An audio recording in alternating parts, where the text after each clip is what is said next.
Thursday nights will never be the same again. Thursday Night Chat. You're on the spot.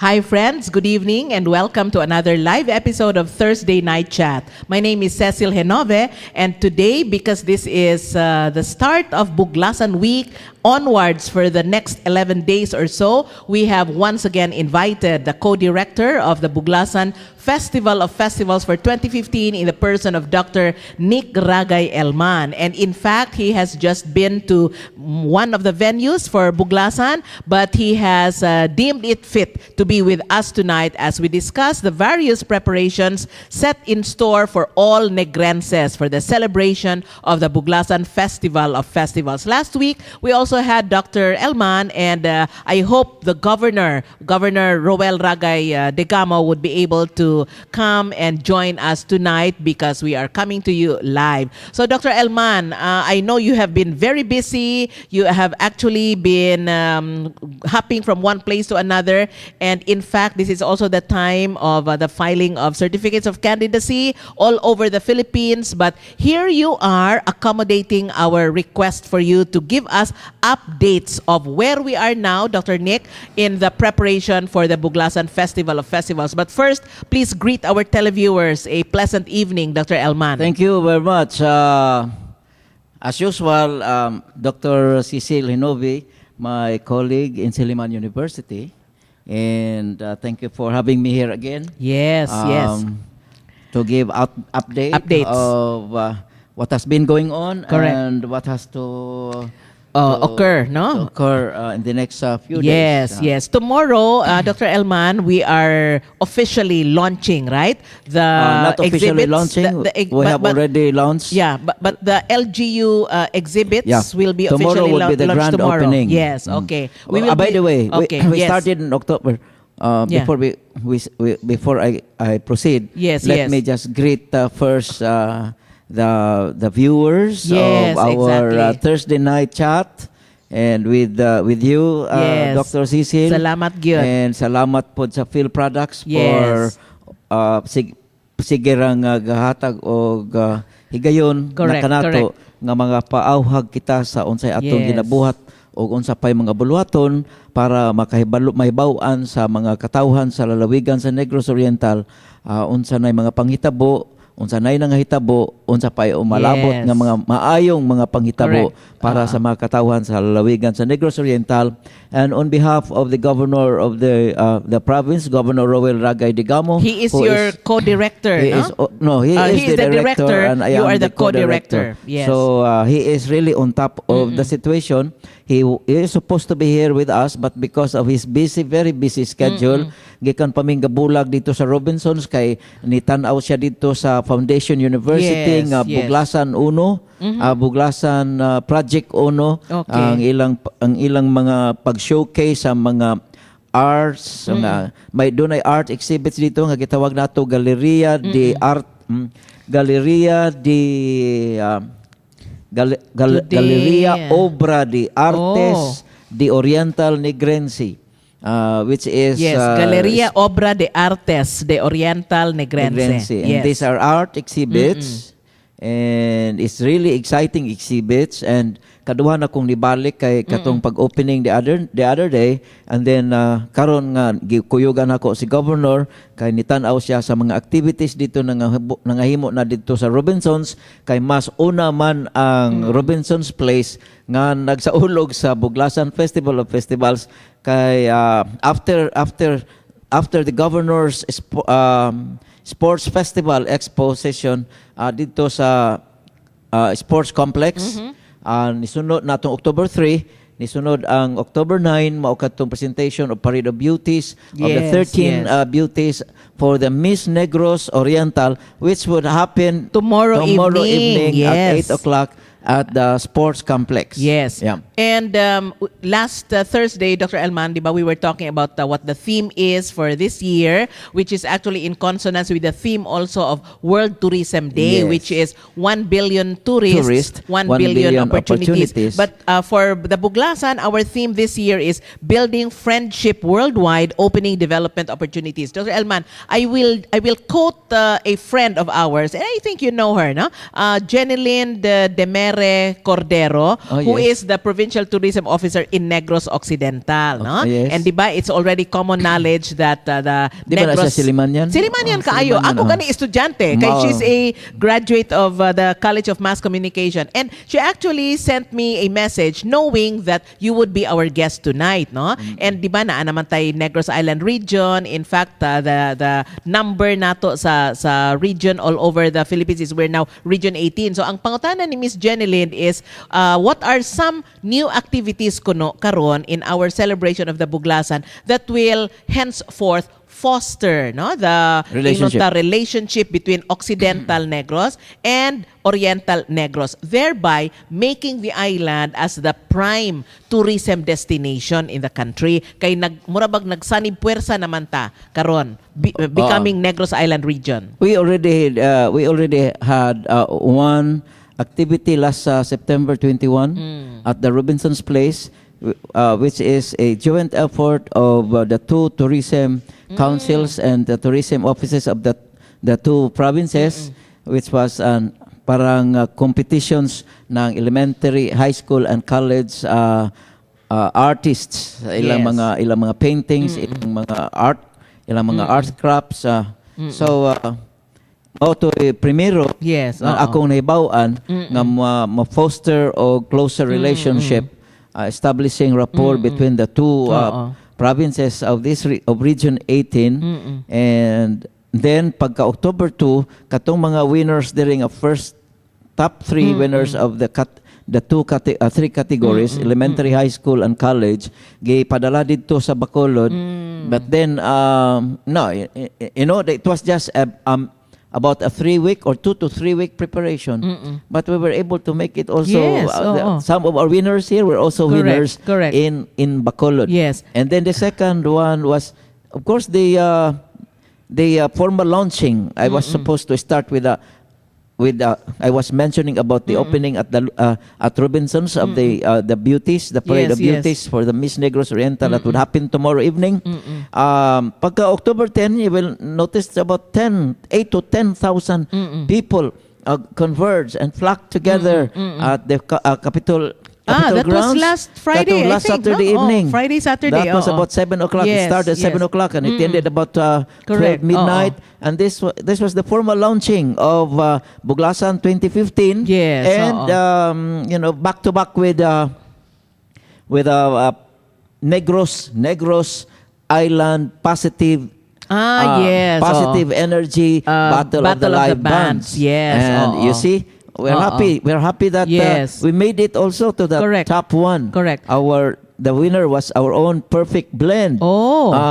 Live band. It's a band. Yes. Banda na to, no? That band. That band got a prize of 100,000 pesos from Energy Development Corporation, the major sponsor. EDC. So it was a joint effort of EDC, Energy Development Corporation, and the Office of the Governor, and of course through the Buglasan Directorate, Buglasan 2015 Directorate. So it was a joint venture, and then tomorrow they will also bring in during the opening ceremonies, opening salvo, tomorrow afternoon, a group from Valencia National High School, through the initiative of EDC also, courtesy of Energy Development Corporation. They'll bring this group of high school students in their environment advocacy. They will present. It's a speech choir. And will that happen tomorrow afternoon? Tomorrow afternoon. Well, you are in fact Yes, I will be very much involved. The lady of ceremonies tomorrow very for good. For the opening salvo. Yes. And so the third EDC partnership is on October 24. Now, going back to that fostering of relationship with the two Occidental and Oriental Negrenses, our October 24. Saturday na No, siya. October Dr. 24 and October 25 sports events is a Negros Island Region Governors Cup. So, Yes. featuring, we will have basketball, swimming, football, lawn tennis, and triathlon. Yes. We have several. These are the three, the one forthcoming, and the previous two activities, cultural activities that would hopefully enhance and foster that kind of relationship. Yes. I think what was being referred to are activities that may be common, gani Dr. Elman, no, between Occidental and Oriental, so that in the event that Buglasan Festival is going to be held once again, and also ang atong counterpart ani would be the Mascara Festival, no? Although kana siya is a Bacolod activity because Mascara started last week, and last Saturday, as a matter of fact, last Saturday, Governor Roel Ragay Digamo sent our Negros Oriental Skip Dance family to compete in that mascara, and they came out victoriously. Yes, they were champion. Kana po. So that would be the fourth or the fifth siguro, no, nga activity where good relationship is being fostered between Occidental and Oriental. Dr. Elman, you mentioned several venues, no, sa atong celebration of the Buglasan. How many venues do we have? I think we have 5. We have 5. We have 5 venues. Of course, the main one is at the Freedom Park or Capitol Grounds, and then the second one is the Silacang Negros Village, and the third one is the Robinson's Place, and the fourth one is yung Casica sa Boulevard, and Casica sa Boulevard, which is back to back with the fireworks festival. That's on October 24 and October 25. The sports events are being held where? The sports events are at the Coliseum at the Masias Sports Center. So at the sports complex. And of course, we also have the Sujaka Sakali, and it will also happen tomorrow evening and Saturday evening. It's about 7 to 9 o'clock, where gigather nato ng 7 ka ng mga cars in the evening, o musuroy-suroy ka diya sa Boulevard paingon dito sa Labas. Yes. Na ay mga cars nga ilaran ng mga innovative production of music and so forth nga nasa built-in so gigather na cars. Silang pito, they will be gathered at the Quezon Park. Somewhere in that area where the BPI is. Yes. Anak na sila din mag-sounds na sila to entertain the public there. When will that happen, Dr. Tomorrow evening, and that's tomorrow evening. Friday ugma, no? Friday evening and Saturday evening. That's good. And so, then that's the Hujaka sakaling konsepto. Then, of course, kato ng 24 and 25, ato na dito sa Boulevard, wherein naapod tayo mga DJs unya dito nga mag-compete po to sila, competition po sila dito, and then competition of sounds and lights, and there with built-in DJs na. So ngayon ani ang mga exciting events this year, as planned by the Buglasan Festival of Festivals Directorate under the leadership of Governor Roel Ragay Digamo. Correct. Unya, I think one of the major questions being asked by our fellow Negrenses, Dr. Elman, is whether October 23, that's next Friday, has been declared as a holiday by President Aquino? We're still waiting for wala pa di ay official for the word. declaration. So, as a matter of fact, I have asked this afternoon, Budik, who is also from Manila and is working closely on the political affairs of the governor. I have asked Budik to really see to it that ma-follow up sa mga contacts namo dito sa Manila. But the letter, as I said, but we have already requested. The governor already communicated first for Malacanang to know that Buglasan 2015 is forthcoming. That letter was sent mga June or July pa to. And then it was followed by the SP or Sangguniang Panlalawigan's resolution supporting the request of the provincial governor. As of the moment, we still have We're awaiting pa. we're waiting for the Yes. results, and hopefully Monday or Tuesday. Yes, okay. Well, I think we have enough time. That's going to be next Friday pa man Next po, Friday, no, Dr. October 23 Yes. is is a Friday, no? That's where that's where the showdown the is. showdown is. In the morning, Yeah. 8 o'clock to 12. Then the 12 street high parade. noon, and then The- 2 is there a o'clock street parade? until about 5 o'clock, and then followed by the evening sa selection, the selection of the Buglasan King and Queen. Buglasan King Yes, and Queen. oo.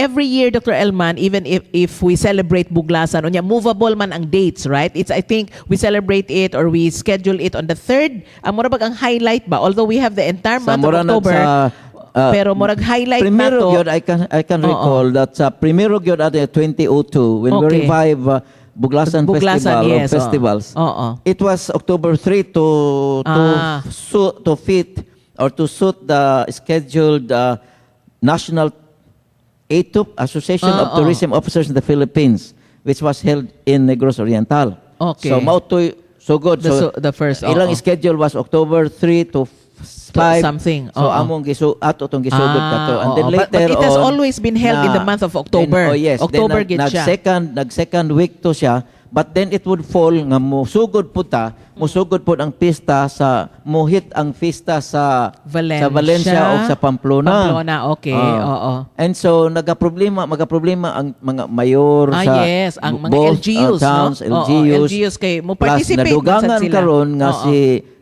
Ma'am Janice ang wife ni Governor is Yes. Pamplona. So magasige Oo. siya hangyo nga there were two times nga wala pa nato ni ma-move to somewhere Maybe on a start later the third, date, on no? the later Oo. date of October. Wala na kay ang mayngon na siya nga manungnik palihog og una-una ana sa sunod nga ang ato unta magsugod na lang a week after Pamplona Fiesta and Valencia Fiesta. Oo. Kaya niyon siya nga si Governor may pangitaon sa tanang Okay. mga kapitan Oo. nga mobisita dito sa Lisod ilang pod, balay no? sa Lisod pod Pamplona. if we have these activities simultaneously. Yeah, si Governor Oo. has to be here Correct. to open the booth. Yes, oo. Naapoy cut ribbons. simultaneous activities pod sa Valencia and Naapoy. Pamplona Pamplona, also. oo. Correct. Oo. So anyway, for this year, we have threshed out the activities in such a manner that wala na yung nag-conflict, no, Dr. Elman? Yeah, this is the second year now because we second year started it na. last year. Yes, oo. So October 23, even if we celebrate Buglasan every year, we make it a point good, no, to once again like unsa ba na siya, resolution, file a resolution dayon apply for the date to be proclaimed as a holiday. As a holiday. Oo, by Malacanang. By Malacanang. So to give chance to all Correct. Negrenses Oo. to Bitaw. really come over Bitaw. and to Oo. converse in Dumaguete Oo. City Oo. from Basay to Yes, oo. And Dr. Elman, Panlaon. over the years, you mentioned, no, we revived this in 2002. So you were there. You have always been there. Thank God, no? Thank God. Thank God. Oo. Maog yun. You have always been there, and of course, in the coming years, you will still be there. Kuan gihapon, God willing, of course, God no? willing. By the grace of God. Pero over the years, Dr. Elman, that you have been actively involved in the Buglasan, no? You were a frontliner, naagyud ka, madunggan man po nimo ang mga komentaryo sa mga tao, no? How has it been? Ako, I have not exactly been kanang yung in touch gid bitaw ka sa mga Negrenses, but how has it been? Unsa may mga insight sa mga tao whereby kamo or kita who are ingnon ta kamo, no, na sa public service nga makahatag pa mo og mga bag-o nga mga ingnon ta activities baka ha, or maybe a new way or a new perspective of looking at things, pero ang end result nato is actually to lend or give enjoyment to the people, and also to open doors for business opportunities. Kay murag this is a time when everybody would be around to display their products, to display their goods as well. Oo. Number one, ma-hit na to ang mga objectives nini. Yes. Kaya ang like first objective is to showcase, identify, and then identify and then showcase the talents of Negrenses here. You will notice that we do not really bring in kanang maurag yun ay atong okasyon nga magdala ta diring mga artista because we would like to develop our own artists and we are already there. We are okay. we are already there. We Yes, are already yes. developing Correct. our local talents. And we have a lot, my goodness, no? Then we have a Grabe. lot because Grabe we yun. provide that kind Yes. of opportunity for Yes. them to and Buglasan would become an avenue for our local talents Yes. to show their crafts and to really hone their talents. correct. And then in terms of honing skills, remember, makita ka karon for bida, you will be really excited to see That's all true. the booths there because That's true. nagkaalami ng ilang mga That's true. ilang That's true. architectural Correct. design. Unya, Then iyahay man ang mga engineers, Yes, iyahay yes. man ang mga architects o Correct. panghuna, That's true. pagawa sa ilang mga ilang skills Correct. para ma-showcase po nila. So, in other words, og wala ng Buglasan Festival, unsaon man pod pag-showcase, pag-appreciate nato sa mga tao, That's true. unsay ginabuhat ani. For instance, adto ka sa Robinsons kanang sa Foundation University karon ka showcase sa ilang mga arts. Yes, arts work. Foundation Artworks. is known for that man, no? Yes. They're known for that. Yeah. And Among then, others. Among others. Kaya naman po sa Silliman Correct, yes. University. But this Among time, others. na-focus na sa Foundation University. Kay ilaha man ang because slot, of no? the That's their enthusiasm slot. of Girly Bernardes, yes. who is our And- contact yes. there. And of course, the president support himself. of the president. Yes. Dean Dean Cinco, Cinco, yes. wherever we are, he is always there. Yes. So as a matter of fact, in my opening statement, I said, you are the only dean in the world who is a president of a university.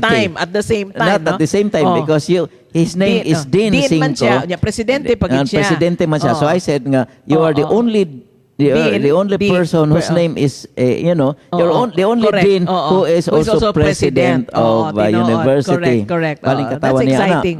Very exciting. Kaya makita nimo ang mga artworks nga gikan sa mga panghuna-una sa mga kabataan, then imong ma-appreciate sila. Now without that, asa man tong Walay ilang avenue mga nila. artworks ibutang. Taguan ra. Nataguan ra. Taguan lang. And then part man na sa programa sa gobernador, yes, I could just hear the governor earlier saying nakita siya ni bisita siya sa Foundation University nang mutana siya tagpila to na itag 2,000 na itag 6,000.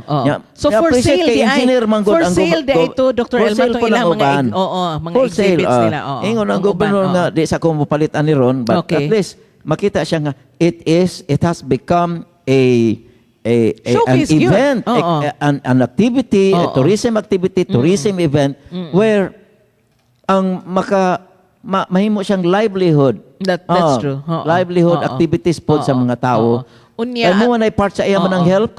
Correct. Aside from that pod, ma-empowered, not only are they boosting their self-confidence through their shows, kani ilang mga variety shows, through the exhibits being done by our youth, no? Pero kani bitang ilahang sense of fulfillment, unya empowered pud sila because they know that they have brought honor and prestige to the province as well as to their own universities. Abi nimo kanami ka unsay insights nimong nakuha sa through the years nako diha sa Silliman University nga chairman po ko for 12 years.